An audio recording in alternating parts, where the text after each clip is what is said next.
The blonde one? Yeah. That one that does science. Some form of science. Some form of science. No, it was pretty good. I think this was just more up your alley than mine. I think that's what it came down to. Yeah. I thought it was good. I just felt some parts were really wonky, but it was okay. Cool. It was aight. Alright, now my number 5. See. This is going to be total bullshit. Yeah. It's going to suck. Yeah, The Social Network. Tricked you, motherfuckers. No, my number 5 is Valhalla Rising. Ooh. I heard these guys talking about it at Blockbuster, I think, yesterday. They're like, oh, that movie was so boring. No, it isn't. It's just slow. It's just No, it slow. isn't. Alright? Like, I'm sorry to anybody who is unable to watch a slow movie. I'm not saying you have to like every single slow movie. I mean, you didn't like The American. You felt it was slow, and that's legit. But I also know you can watch slow movies. Right. It is very slow, and really not a lot happens. But there's certain types of movies, and this is all about the imagery. Everything is beautiful in this movie. And in that sense... own way. Male penis. and you know... This video was ruined. By male penis? By male penis. But yeah, it's pretty slow. I guess not a lot happens. Basically a bunch of guys walking, and there's one badass. And there's some gruesome fight scenes, though, when they happen. But yes, it's all about the scenery and shit. In that way, it's very much like a Tarkovsky film, where the whole land becomes so important. And that's why I say it's a different kind of movie, because it's focusing less on narrative and more on just everything else, you know? Yeah. A visual film, I guess, you know, if that makes sense. But Valhalla Rising was... I originally saw it because somebody said it was like a Tarkovsky film, so I was all over it because he's one of my favorite directors. Yeah. Nice. Valhalla Rising was really cool, but definitely is slow, so... It looked really good, and it's not... I don't think it's like it's not advertised as a quote-unquote slow movie. No. But, yeah, it looked really good. It was another one of those ones that I sort of intended on seeing, you know, one way or the other. Either I'm going to think this is a great movie, or I'm going to think it's a crummy movie. But either way. It's moody and atmospheric. Right. Just blinking. Oh, the battery's about to die. Alright, well...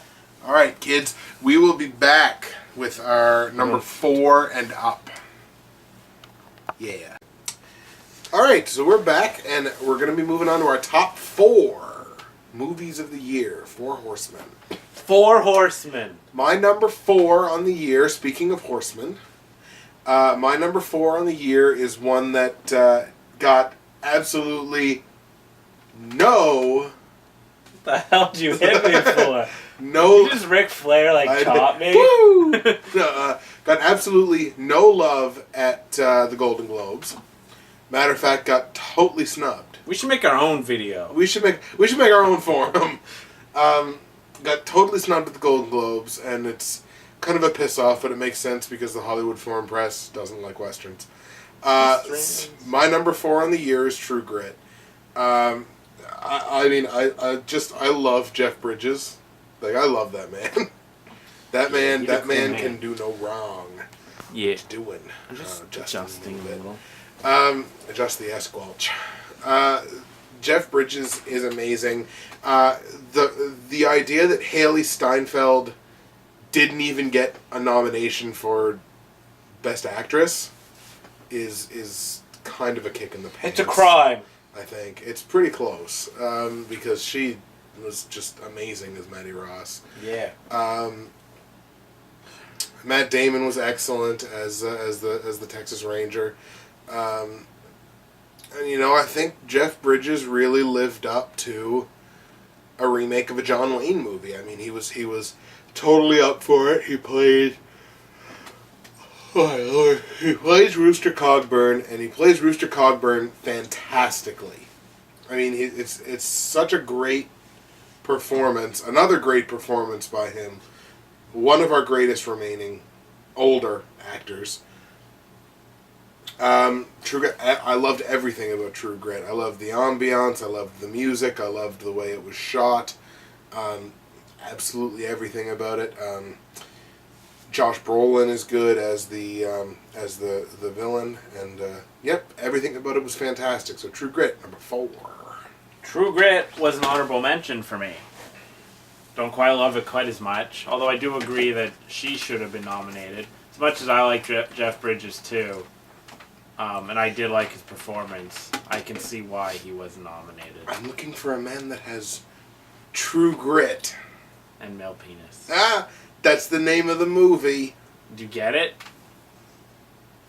They don't get it. No, They're dumb. They're I don't stupid. think I get it either. All right, my number 4. Number 4 is. 4. If you guessed what that was, then you are awesome. But if you didn't guess, it's actually Inception. Just the trailer for it just had that really obnoxious, which was cool. Yeah, Inception's only number 4. It's kind of scary when you don't know the trailer is playing, and the trailer comes up and it's just blah, and I'm like, what the fuck? I was standing underneath the TV in Blockbuster, and then all of a sudden it went blah, and I was like, ugh. Now I peed my pants. Well, yeah, Inception, and it's kind of funny because at one point this was number 1 of the year, but it's number 4. Number 4. And Inception, what can you say? Like, it hasn't been said. It's a complete mind fuck. Yeah, It's it got absolutely the best is. fight scene of the year. Ah, yes. It's got great performances. Toss in a zero. You toss in a zero gravity fight scene in any movie. I mean, It's got just great action. they should have put that in The Sound of Music. It should be in everything. In a boxing movie. Care Bears. Yeah, just Inception is phenomenal. It's one of the few Christopher Nolan movies that I do truly love. I think he's like one of the most consistent directors working today. Yeah. But I don't overly love most of his movies. I love his Batman movies. There's a Surprise, and I love Inception, and I like the other ones, but don't necessarily love them. Right. But Inception I do love. I'm trying to think of something fun to say about it, but it's a movie that does everything extremely well. It's got Ellen Page. It's got Ellen Page. She doesn't do a lot, but she's in it. And it's a puzzle piece, so it's hard to figure out exactly what's going on. But it has more than that, There's character depth. Everything. Yeah, absolutely. That's everything you could possibly want in a movie. A fantastic performance too. Just to mention one name, the female lead Marion Cotillard does just a spectacular job as Mal. Yeah. Yeah. Yeah. Dude, hit us So up with that's your number 3? That's my number 4. Number 4. We do my number 3. My number 3 is another one that's got Leo in it. Shutter Island. Didn't seem to be getting... nobody seems to really be talking about it anymore. But for a long time, I considered Shutter Island to be the best movie of the year. For, if it was a span of, like, months. Yeah. I was like, oh, Shutter Island, easily the best movie of the year. Shutter Island is based around... Well, it's based on the book Shutter Island, which, happily, my friend Samantha, got me the book for Christmas. So I'm going to get the opportunity to read the book, which is excellent. Reading sucks. Why read when you can look at male Reading penis? is fundamental. What's fundamental mean? It means it's fun and it's mental. Oh, okay. All right. Fun. It's German. Fun, da mental. Die Bart. Deep part. But Shutter Island, based around this, these two federal marshals, played by Leonardo DiCaprio and Mark Ruffalo again. And it's this story of a disappearance